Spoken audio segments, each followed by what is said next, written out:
Hello everyone, welcome again to the channel. Today I want to share with you this story.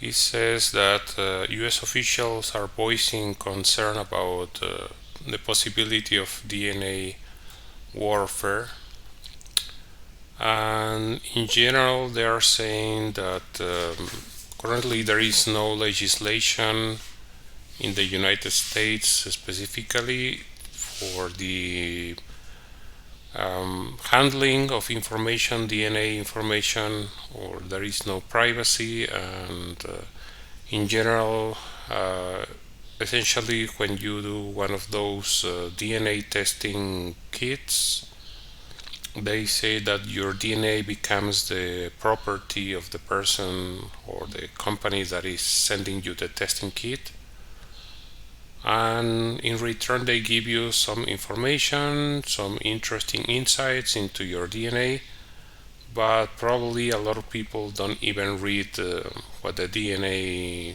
contract says, so that's what they're saying. And apart from that, they are voicing concerns about the possibility to use this as let's say material or the basis for weapons, biological weapons, to target specific groups of people or even specific persons. They also mentioned that it is possible to as well in other areas use DNA to target specific crops to cause damage to the economy of a country. And this is very interesting because I already reported this in a previous video when I was talking about the findings that the Russians reported on the biological labs in Ukraine. And also in that same article, if you remember, I was mentioning how the United States has been repeatedly targeting people in Cuba with different kinds of biological attacks. So this is probably true. You know, they are just now telling that the US is also vulnerable. I think every country in the world is vulnerable to these kinds of attacks. Even recently there has been reports of the prisoners of war, the Ukrainian soldiers. There has been numerous reports that they have very strange conditions in their bloods, very strange viruses and all kinds of microorganisms that are not typical.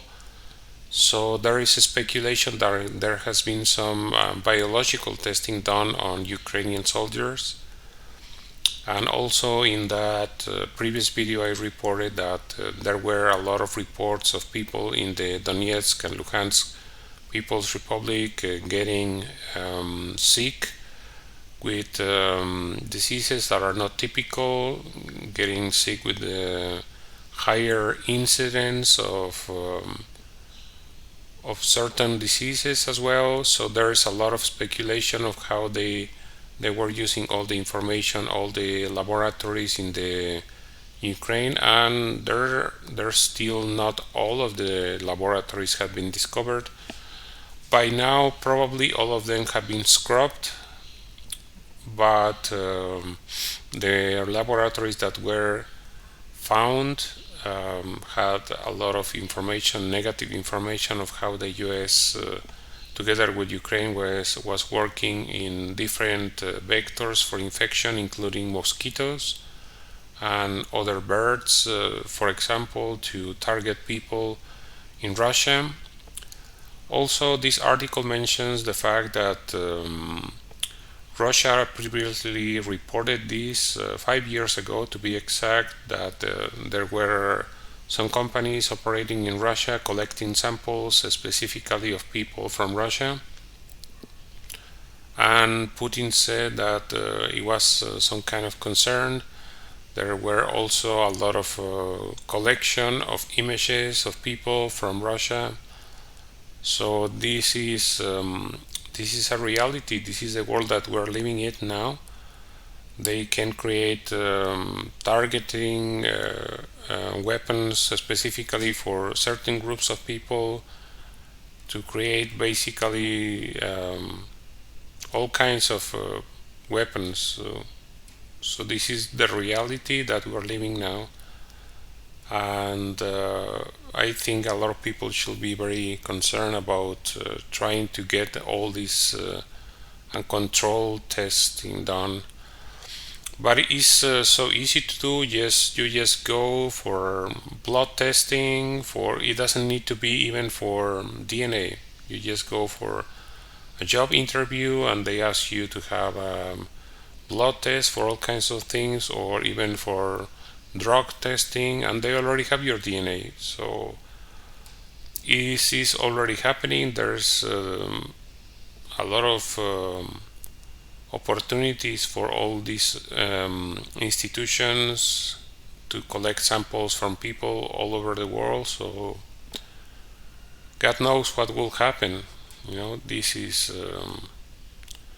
beyond conspiracy theories. This is already science, and it has been already proven. So yeah, that's concerning. So that's all I wanted to say for now. I also want to remind you of the opportunity to help support my work as content creator. In every video I include information in the description section about the different platforms you can use to help me with donations. As well, you can help support my work by liking this video, sharing it in social media, and subscribing to the channel. I hope to see you again very soon. Thank you for watching.